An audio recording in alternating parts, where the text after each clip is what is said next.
Բարև բոլորիդ։ Երևի ցեզանից մեկ մասը արդեն իմանա, որ անցյալ շաբթվա ընթացքում ստորագրահավաք են կատարել։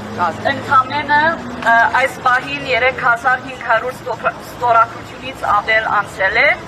Նրանք, ովքեր տեղյակ չեն, նպատակներ գոչ անելու վարչապետ Նիկոլ Փաշինյանին, որ ակտիվ կերպով քայլեր անի, որ ռազմաքերիներին օգնի։ Այդ քայլերը Ռուբեն Վարդանյանին փաստաբանը առաջարկեց։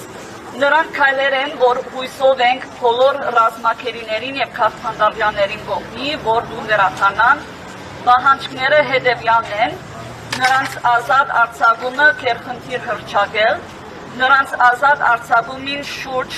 բանակցություններ վարել Ադրբեջանի հետ, մամուլի ասուլիս հրավիրել արծարծելու այս հարցը, խնդրել Եվրոպայում անվտանգության եւ համագործակցության կազմակերպության գիտորդներ ուղարկել տեղի ունեցող դատավորություններին,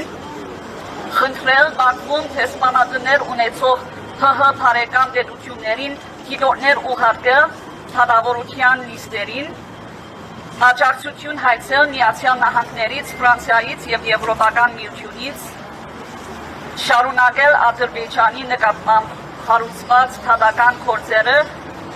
արդարադատության միջազգային դատարանում եւ մարդու իրավունքների եվրոպական դատարանում, օգնություն խնդրել ՄԱԿ-ի գլխավոր քարտուղար Անտոնիո Գուտերեսից։ Սրանք նվազագույն քայլերն են, որ մեր կառավարությունը կարա առնի, եւ ուզում եմ պարոն Փաշինյանը եւ բոլոր իշխանությունը մտածի, եթե իրենք քերիներին տեղը գտնվեն, արդյոք իրենք պիտի չուզեն իրենց վարչապետը եւ կառավարությունը օգնի իրենց։ Եվս այս առիթը առնեմ վարչապետին հիշեցնելու, որ շատ անհայտ կորածներ կան, որոնց վիճակը չգիտենք։ Նրանց ընտանիքները աներևակայալի ցավի մեջ են եւ ասի մեր բոլոր հայրու ցավը պետք է լինի։ Պարզապես ճիշտ չի հայրենակիցներուն այնտեղ մորցված թողել։ Դրա համար հույսով եմ, որ ստորագրահավաքը քոնե կիմացնե վարչապետին, որ մեծ թիվով անձիկ կան, որ համամիտ են եւ պահանջում են վարչապետը քայլ առնի։ Սիրելի ժողովուրդ, այս պահանջը քաղաքական չէ, ինքը մարդասիրական պահանջ է։ Եթե նույնիսկ այս քայլերը համաձայնված խաղաղության պայմանագրի մեջ չեն ներառված, Դակավին վարչապետը եւ կառավարությունը կարելիություն ունի ավելի պահանջադեր լինելու, օգնելու մեր Բաքվում գտնվող հայրենակիցներին։ Թող չի մորցվի այս պահանջները։ Արդեն անցյալ 5 շաբթի այս շենքի մեջ մտա, որ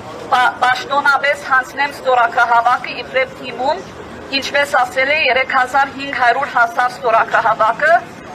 հավաքած է 750 անձնական ստորագրություններ եւ on-line ասպահին 2800 ստորագրություն անցել է եւ շարունակվում է, կարող եք SQR-ով բանալ։ Ձեզ տեղեկացնեմ, որ 2 շաբթի պատասխանը ստացավ վարչապետի աշխատակազմի կողմից, նրանք փոխանցել են թիմումը արտաքին գործերի նախարարության։ Հիմա սպասում եմ արտաքին գործերի նախարարությանից պատասխան, ժողովուրդ ինչպես կարաք օգնել, որքան շատ մեծ թիվով ստորագրություններ լինի, այդքան հնարավոր է արդյունավետ լինի, այդքան հավանական է, որ ուշադրություն դարձվի այս նյութին։ Ուրեմն դրա համար սրա հետ ավարտեմ ժողովուրդ։ Ձեր հույսը մի կտրեք, անելիք ունենք միասին, եթե սրա մեջ միասնական լինենք, կարող ենք տեղ հասնել, ռազմաքերիներին դուն վերադարձը միայն մեր բոլորին աջակցության եւ մասնակցության հետ լինի։ Շնորհակալություն։